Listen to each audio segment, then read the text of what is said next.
drugs, corrupt cops, and some good old porn. This is the Deuce Aftershow. You're tuned in to AfterBuzz TV, the ESPN of TV talk.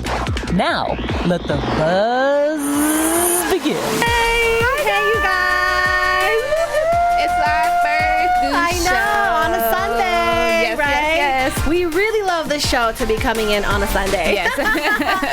You guys, I'm so excited. AfterBuzzers, we love you guys so much, and welcome back to the Deuce After Show, Season 3, Episode 1. And I just want to say that we have so much fun stuff planned out for you guys. We have a special segment, a top 3, some news and gossip. But before then, I want to introduce the amazing Alexis Brown to this panel. Everybody. And she loves HBO, she Yes. loves shows, Yes. and she loves drama. And I love porn. Yeah. You know what? We like our red tube. We like our red tube. That's why we're here. Not the red tube, Lord. Oh, which one do you like? No, I'm joking. Okay. I mean, if we want to take that, we'll save it for some future Yes, shows. yeah, am I right? And I'm Louiza Sharamatyan. I am a HBO lover. I am a lover of David Simon and George Pelecanos, and he's the writer of The Wire and Yes. creator and all of that. And we are just so excited to come back for this after show because we love it so much. And so season 3, episode 1 takes place in New York, of course, and it's the eve of 1985. And a lot has changed, but at the same time, a lot has stayed the same. Yeah. Whether it's relationships, whether it's like the dirty streets and the porn industry. So what are your overall thoughts about this episode? I guess my thoughts are like you said, like there's a lot of change. I binge watched season 2. Oh, nice. So, like, just to catch up for season 3. Good for you. So, I was very caught up. So, I was like, wait, it's totally different now. Like, not just people's hairs and their outfits, and now we're in the 80s, but just what's going on in the culture around them. We're starting to see a lot of epidemics and things that were taking place at that certain time period coming to fruition, the things that they didn't really have to deal with in previous seasons. Yeah.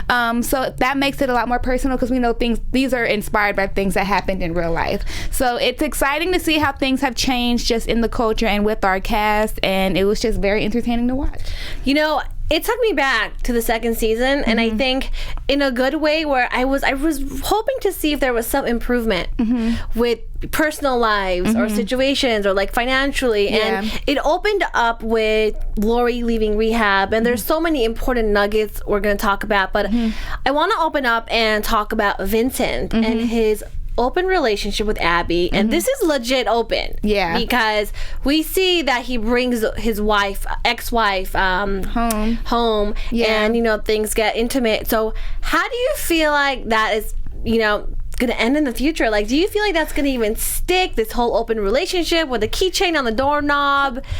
It's really weird, but I remember in season 1 when he was persuading Abby to move in with him, and her being like, well, me moving in, what does this mean for us? He was like, well, that means we're together, but if we want to do other things on the side, we can. And he said that on that episode, but we never really saw it. We had never even talked about it, really. We never heard about her doing anything with anybody else or him doing anything with anybody else. It was always just them together until the very end when his wife just showed up in the picture. So I'm wondering if now he's really into this open relationship type of thing, because he is exploring feelings that he still has with his ex-wife. Of course. Because like I said, they said they were in an open relationship, but there were no keychains on the door. There was no mention of anything happening. So it just makes me wonder, what is there a whole backstory that hasn't been revealed yet, since it is just episode 1, to make it so it was like that, or if it really was just his ex-wife being that spark. That whole keychain part that on the doorknob, that really confirmed it for me. It was so sad. Like, he's walking home from a long night, he wants to go to bed, he sees that, he turns around, he goes, he has a burger, and then he comes back home. He comes back home. Is it just me, or is that just so childish? Like, it feels very like college dorm. You're leaving the sock on the door, so your roommate is like doing what he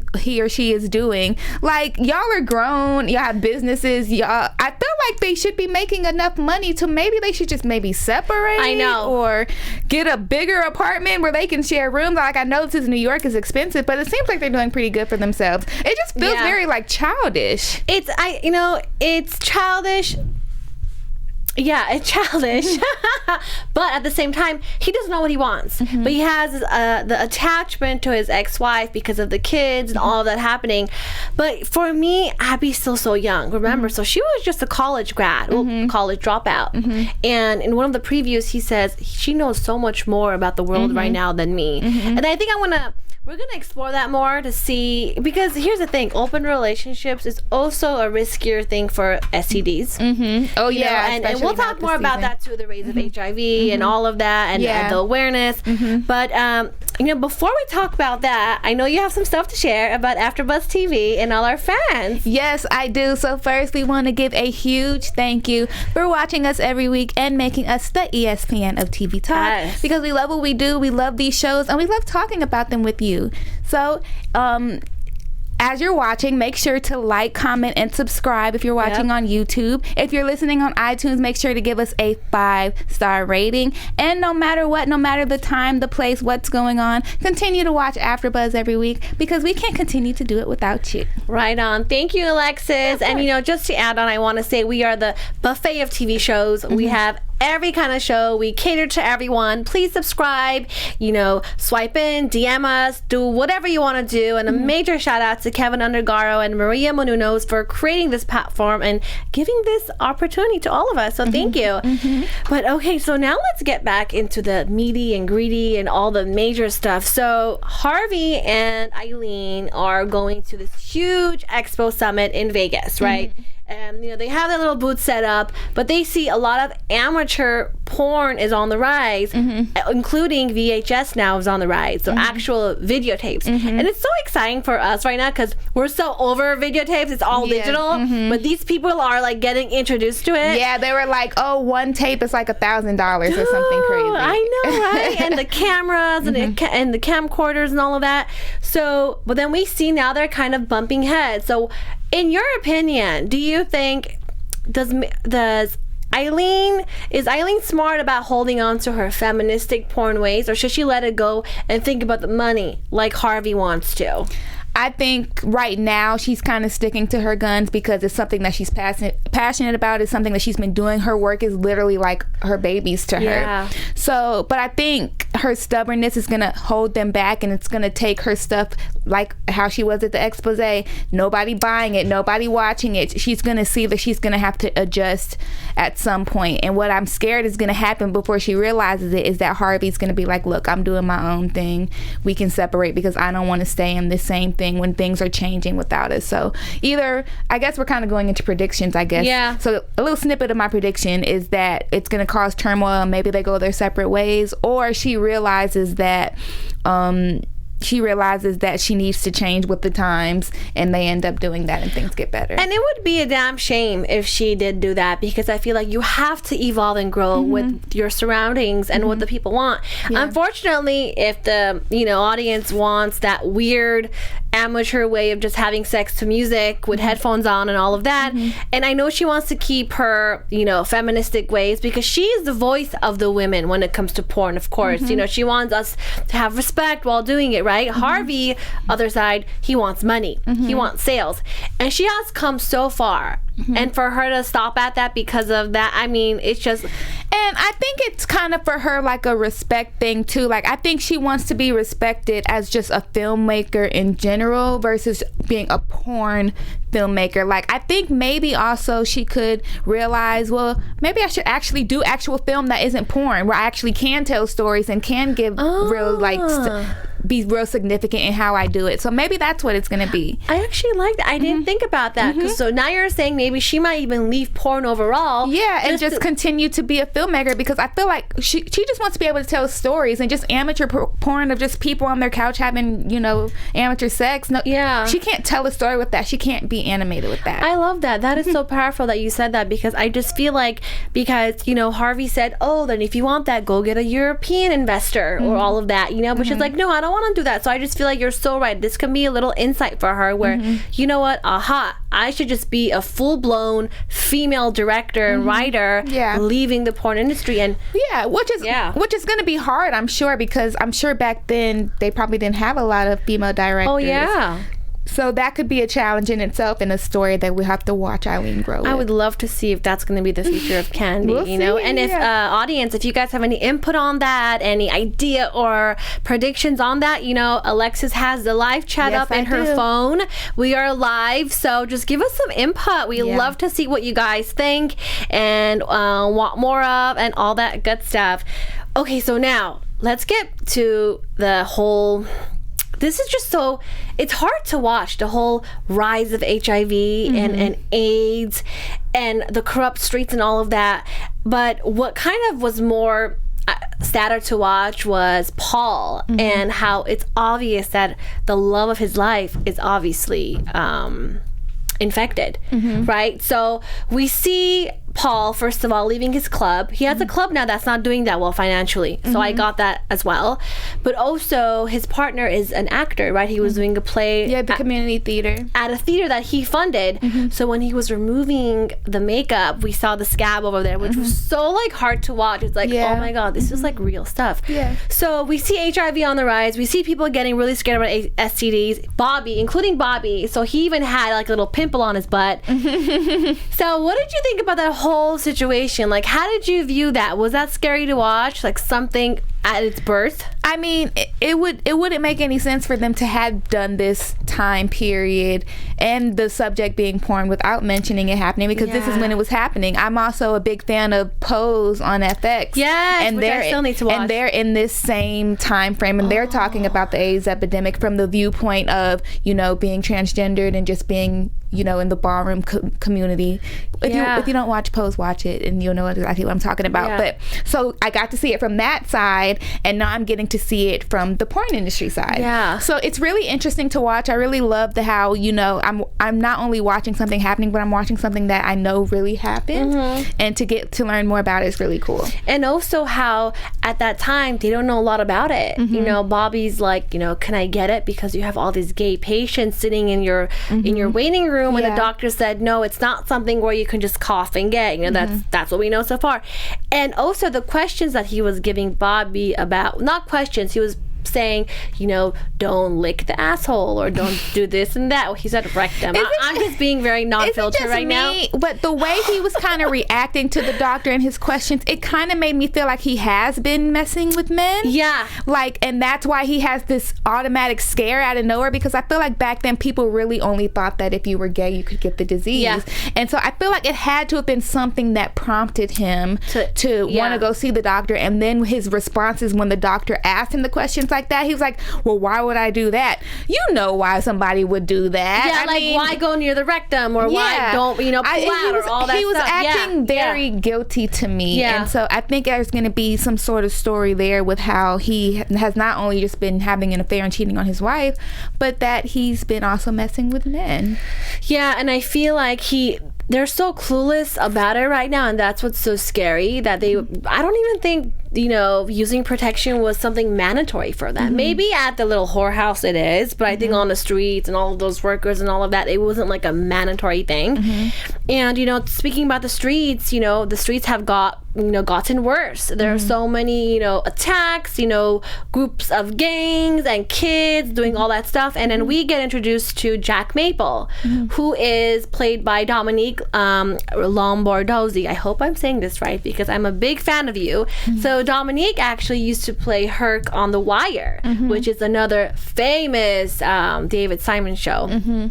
That didn't get a lot of credit back in the day, and if it was alive today, it would be awesome. And he is on board as a transit cop. So he is someone who does the real dirty stuff. So the good cop kind of wants to get another good cop to, you know, bring him to the bad side. So do you think it's gonna work? Do you think his real raw technique, you know, going to the subway, New Year's Eve, standing there, is that really gonna clean the streets, in your opinion? For the sake of just answering it for the show, yeah, I guess.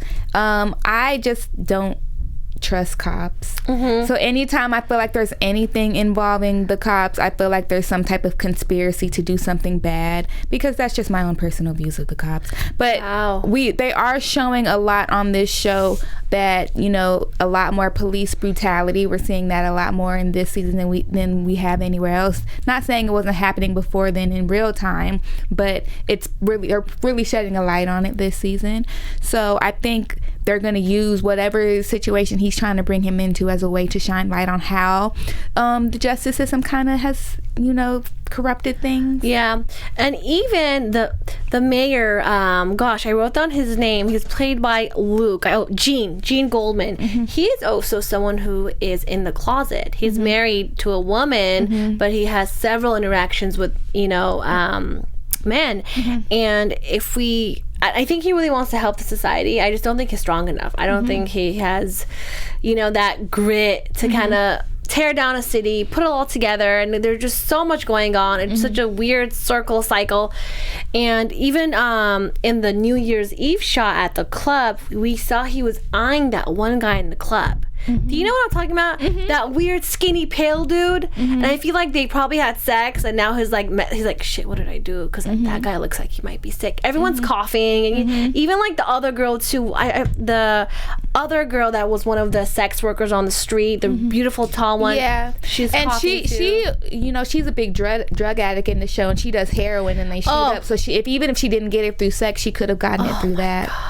God. It's just so scary, and it's hard to watch. But that's just the truth, and I'm so happy that they're sharing it with the world. But, you know, let's move on to probably my favorite, you know, kind of situation from the episode, Lori, our amazing Lori. So they open up with Lori leaving rehab for the 5th time in LA. Okay, but how messed up is her face?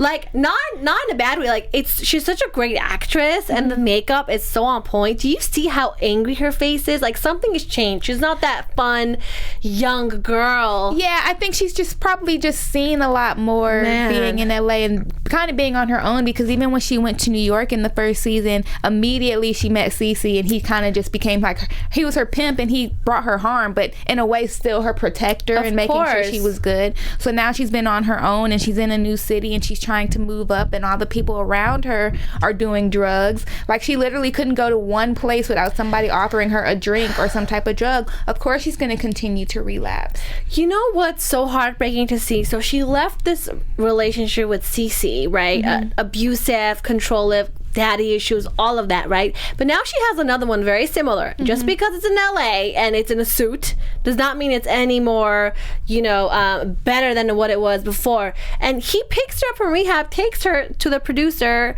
I'm sure, I think his name is Greg. I'm sure he's her manager. Yeah. Like, he didn't even understand that this girl just wrapped up, you know, rehab. You're bringing her back into the industry. You're telling her to go to parties. And that's exactly what happens. She goes to the party. It's like it's not prostitution, but it's like a new form of prostitution. It's like the pimp go out and make the money having sex, and now you have the talent agent go out and make the money by going to this, go out and do that. She still doesn't have control over her life. Absolutely. She was even sent to the Vegas convention, you know, area center with all the electronics to take pictures with the guys and all of that. And even at the New Year's Eve party, that guy was flirting with someone else, and she got so pissed. She goes to the bathroom, you know, some beautiful woman says, "Oh my God, Lori, I got into porn because of you. Do you want to do a bump?" And of course, this girl just got out of rehab. She does it. She was so good at doing it. Did you see how she just licked it? She just did that thing to her teeth. That's her thing. I was disappointed. I really thought she was gonna hold out, but I guess it would be too easy of a show if everybody just did the right thing. It's so sad. She's gonna go back into the same cycle, and now there's also the rise of breast implants. And did you see the small conversation with her female friend that said, "Do you want to get yours done?" So I feel like there's so many births of everything, which I love. But yeah, I just don't know. I don't want to get into predictions just yet, but I feel like with Lori, the ending is so bad with her. I feel like she left one, now she's going to a different one, now she's going to get a manager and all of that. But before jumping into our segments and all of that, I want to talk about Candy and how her mother might be sick too. Eileen. I always say Candy, but you know, Eileen. Do we think that's something serious? Do you think that's like a cancer on the rise? I feel like it's something that they don't know. I mean, I think it just comes with life. People get older and they get weaker and sicker. I thought, could it be the age thing? And I was like, no, I don't think it's that. No, it doesn't even really necessarily, I guess, have to be cancer. It's just that her mother's getting old. And I think now that, you know, she is getting older and is a little weaker and she can't do the things she used to do. Now Eileen is realizing, like, okay, I need to better my relationship with my mom and start going over there. It seems like their relationship is a lot better, because at the end of season 2, they wouldn't even let her in the house. Yep. But I am curious to know what's going to happen with her son, because remember, she asked where was Adam, and the granddad was like, I don't know, I was hoping you would. You know, I was just going to say that. So Adam's a bit MIA, and everyone thought Eileen would know where he is, and he's just probably so like embarrassed and hurt. Who knows? I don't think he's man enough to understand what his mom does. You know, your mom is a, you know, porn star filmmaker, you know, and used to be a sex worker and all of that. So I just hope she can really talk to him about it. And I think that might be a reason that she leaves the industry, like you said, and goes into just mainstream filmmaking and all of that. But yeah, I think we covered all the major points. Anything else you want to add before we go into our other fun segments? No, I think we covered all of it. You know, it was just a great catch up to see what's going on with everybody's life now, and I'm excited to see where they go. Yeah, and I guess, you know, one more thing to add on Frankie, a little bit about Frankie and his side hustles. He's doing a lot of dirty work with the Greeks and trying to make up money off of that, and he has his little family, which was cute. Very cute. But he's still into his weird little side hustles. As we know. I thought it was cute how, like, when in the beginning he was like, oh, I'll take the camera and the lights, and the person he gets it from, and the viewer, because I know I did, was thinking, oh, he's about to go make his own sex tape, what a creep. But it ended up him just making a video of his family and his kids. So I thought that was cute. That's actually very cute. And that scene was really fun too, when like the guy was giving oral sex to the woman, and he's like, you know, don't stop, and his like, my head hurts. Like, it's just so funny, you guys. Like, if you don't watch the show, get on it. It's funny. But yeah, okay, so let's jump into our top 3 today. Okay, so because this is a show circling around the porn industry, sex, and all of that, we decided to give you the top 3 porn stars of all time. I can't believe we're doing this. They do deserve that, you guys. They put in a lot of work. So get your pen and paper out. And then this is something that, you know, me and Alexis thought about. Like, as far as the choices, it can be completely different people for you guys. But this is what we think. So number 1 is Jenna Jameson, because she's just the idol of a sexual, provocative woman. And I read her book called How to Make Love Like a Porn Star, and it's about her life in Vegas, how she got turned into porn as a stripper, sex, drugs, and all of that. She's incredible. But she changed her life around, and she has a family, and she's wifed up. So, and then Romy Rain, another beautiful girl, as a great porn star. Oh, I think our producer's pulling up the book right now. Yep, that's the book. Oh my God, it's such a good read. There's tips in there. I know it's like TMI, but I don't know if I want tips for that. There's like top 10 how to give the best blowjob. I know. This is TMI. Gosh. I know. And then she's just great. And then number 3 is Elsa Jean, another one that Alexis found for us. That I Googled. No, because, you know, here's the thing. We didn't want to say Pamela Anderson and all of that, because those women are gorgeous, like sexual figures, but actual sex, you know, workers or like porn stars, it would be, you know, Jenna Jameson. And gosh, you know what? That was a fun little segment. I love that. Okay, moving on right now to our fun special segment that Alexis has created for us. Alexis. All right, guys. So we're watching The Deuce. Why not chuck some deuces to some people and some things? We're calling this special segment Chucking the Deuces. And here are the rules to the game. So I have people, places, things, all things we're going to compare one or the other. You have to pick one that you chuck the deuces to. Okay. So you'd have to choose between one or the other. Are you ready? Yes. Wait, what does chuck the deuces mean, though? Oh my gosh. Okay, so I guess it was bad for me to assume that everybody knows what that means. Chuck the deuces means to say goodbye to. Oh, like peace sign. Like peace, okay, like chucking the deuces, like 2 fingers. Chris Brown's like song. The song. Okay. Yeah, like chucking the deuces. All I needed to know. Yeah. Okay, so speaking of Chris Brown, the first one I actually have on the list is between Chris Brown and Trey Songz. Who are you chucking the deuces to? Who am I saying bye to? Chris Brown. Okay. I love Trey Songz. I'm with you on that. Gorgeous. Okay, between Fresh Prince of Bel-Air or Full House? Oh. Which one are you checking the deuces? Full House. Yep. Sorry, Lori Loughlin. Well, can she watch this? She's in jail now. I don't know. All right. Forever 21 or H&M? Forever 21. Really? You're taking the deuces to Forever? H&M is quality. True. I love the accessories. I love the content. They even had some collaborations with Balmain and like really exclusive stuff. So I feel you. Sorry, Forever 21. Okay, I get it. All right. Which is actually going down, by the way. I think Forever 21 is going down. Yeah, but if they have shoppers like me, they'll never go out of business. All right. Taylor Swift or Kanye West? Oh my God. Taylor Swift. Okay. Because Kim K's my sister and she's married to Kanye, and us Armenians stick together. All right. This one. Beyonce or Madonna? Madonna. Yep. Madonna. I love you, Beyonce. Even though she's such an icon, but it's Beyonce. It's Beyonce. Sorry. And my last one. Crop tops or bodysuits? Oh my God, crop tops. Checking the deuces to crop tops. Really? Well, she has on a bodysuit. I'm a big bodysuit. If you guys want bodysuits, check out nakedwardrobe.com. Oh, okay. I love bodysuits. Naked Wardrobe. Oh, I was thinking of naked hair. I was like, the wig place, they so Oh, no, okay. nakedwardrobe.com. All right. Well, that's Checking the Deuces. We know what Louiza's Checking the Deuces is fun, right? Yeah. Yes. You are so smart. Thank you. I love it. Okay, gosh. Okay, so now time for some news and gossip. And TV news. yeah, so Maggie Gyllenhaal was doing some press for the show, and she was on the Today Show on Sunday, I believe, or today on Monday. Oh God, don't quote me. One of those. But it was such an incredible episode. Oh yeah, Sunday Today. Yeah, I know there was Sunday in there.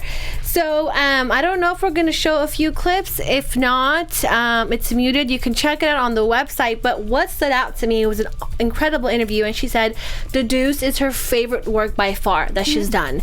And she's 41. She's been in the game for a long time, coming from a entertainment family. Both parents were filmmakers. Brother is Jake Gyllenhaal, another actor. And she said that this has changed her life so much. She really wants, Eileen to stay with her for a long time, and this is her proudest work. And she's really known for starring in small budget, indie stuff. Her biggest one was the Batman-oriented one that she did a few years ago that was around $1 billion, by the way. And so this interview, when I was watching it, one thing caught on that she said was, what men pay for becomes the world. And I don't know about you, but for me, that was just so strong. It just shows how the world is still run by, money and men. And what they decide to promote, whether it's women and porn and all of that, that's what it'll be. And another beneficial thing about the interview is she's saying that she really wants to try to change the industry. She has daughters that they might want to be actors and all of that. And it's just a great insight. She's such an incredible that's great actress. So that's the news and gossip for today. But before we wrap up, I really want to talk about predictions right now. So there's a lot that we can talk about as far as where are things going to go. But Your AfterBuzz TV predictions. In a small little snippet, like overall, what kind of things do you think are going to happen in the next few episodes? Yeah, so we kind of talked about a lot of our predictions and just our dialogue of the show, but I definitely think that Eileen is going to not get out of the film industry, but get out of the porn film industry. I think she's going to go do her own thing, or her and Harvey are going to work it out and continue to change as the times change. I think we're going to see just a lot of discussions about the AIDS epidemic and about police brutality. And I think we're just going to see James Franco being super duper fine no matter what he does. I know, isn't he beautiful? He's so cute. He's so fine. You are so gorgeous. Okay, so Lori, I really feel like she's gonna die this season. Oh my gosh. I really feel like her life is gonna just collide with a lot of cocaine and drugs, and that's like the end of women like that, unfortunately. Unless she does get saved with all these great women who are trying to make changes with the clinics and stuff. I feel like she's not smart enough, unfortunately. I mean, and they always end this show with somebody dying. Absolutely, yeah. So, every season somebody has died at the end. Like CC and all of that, you know. So that's one thing. As far as Eileen, I think she's gonna leave. I really am sticking to my guns. I feel like she's gonna either start her own porno pro-woman, porn house for women, so it can be supportive for women, and leave Harvey, or she's going to completely leave the industry, which will make it easier for her family to accept her, and she's going to be a great female director. Yeah. And I think Abby and Vincent are over. I really think they're going to break up. I feel like this open relationship is going to sit so heavy on them, and I feel like Harvey and Vincent might get together with her ex-wife. There's kids involved. I feel like Vincent is fine with the arrangement. It seems like Abby is the one who's really bothered by it. She's the one who did it, though. Putting if she was bothered by it, why are you doing it? But she's probably doing it because she feels like she has to for him. Is the vibes I get from him. But I guess we're gonna find out as the season. You're right, because the conversations in the bar when she was talking to that guy. Yeah, the vibe she's giving off is like,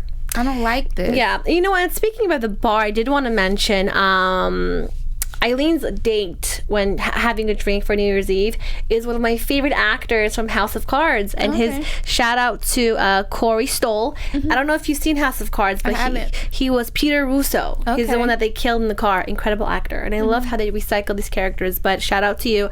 And I know that scene you're talking about, how Abby was a bit jealous and all of that. So let's just see how that works.